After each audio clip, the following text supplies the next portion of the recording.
Optics हम पूरा पूरा यूनिट पढ़ते हैं। ऑप्टिक्स का मतलब स्टडी ऑफ लाइट। जैसे कि लाइट आ रही है, लाइट हम अपनी इमेज मिरर में कब देख पाते हैं? जब रिफ्लेक्शन हो।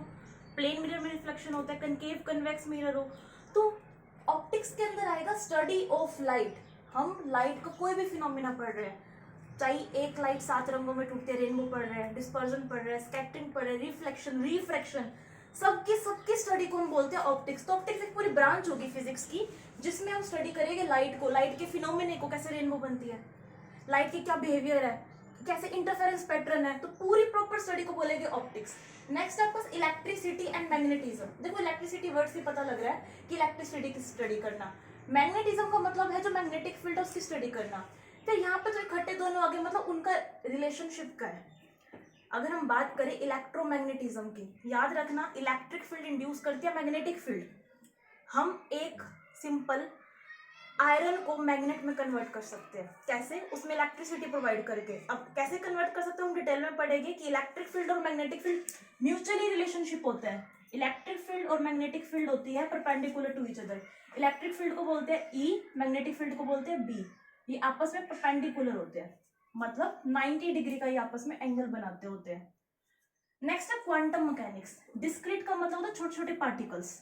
अगर हम हमारे नेचर के अंदर छोटे छोटे पार्टिकल्स की स्टडी करें, छोटे पार्टिकल्स क्या है?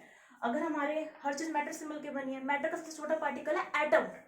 एटम की स्टडी कर रहे हैं। अब एटम के अंदर तो न्यूक्लियस भी है, उसमें प्रोटॉन्स भी है, बाहर इलेक्ट्रॉन्स भी है, तो सब एटॉमिक लेवल के साथ में स्टडी करे तो हो जाएगा क्वांटम मैकेनिक्स के अंदर। और एटॉमिक फिजिक्स के अंदर भी ये पूरी फिजिक्स के ब्रांच है जो प्रॉपर्टीज, एटम कैसे प्रॉपर्टी शो करता है, एटम में कैटायन एनायन, जो भी इन दोनों के अंदर ही आएगा। रदरफोर्ड ने मॉडल दिया, पहले थॉमसन ने, रदरफोर्ड ने, बोर्न ने, कैसे इलेक्ट्रॉन जब मूव कर रहा है, मूव करेगा तो कौन सी बात है, कौन सी एनर्जी होगी? काइनेटिक एनर्जी होगी। एटम की भी काइनेटिक एनर्जी होती है, बिल्कुल होती है, बिकॉज एटम के अंदर इलेक्ट्रॉन, और इलेक्ट्रॉन शेल्स के में कर रहा है, क्या कर रहा है? मूव कर रहा है। शेल्स को ही हम बोल रहे हैं ऑर्बिट, जो उसके अंदर इलेक्ट्रॉन मूव कर रहा है। हम जो पढ़ते हैं KLMN शेल, सेम बात हम केमिस्ट्री में पढ़ते हैं। जब हम इसके एनर्जी लेवल पे स्टडी कर रहे हैं तो हो जाएगी फिजिक्स में बात, हो जाएगी, बस सेम ही बात है वो।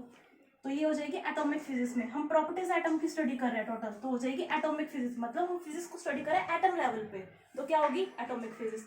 ऐसे होता है न्यूक्लियाई फिजिक्स, जब न्यूक्लियस लेवल पे स्टडी कर रहे हैं, न्यूक्लियस को स्टडी कर रहे हैं। न्यूक्लियस देखो याद रखना, न्यूक्लियस के अंदर होता है प्रोटॉन और न्यूट्रॉन।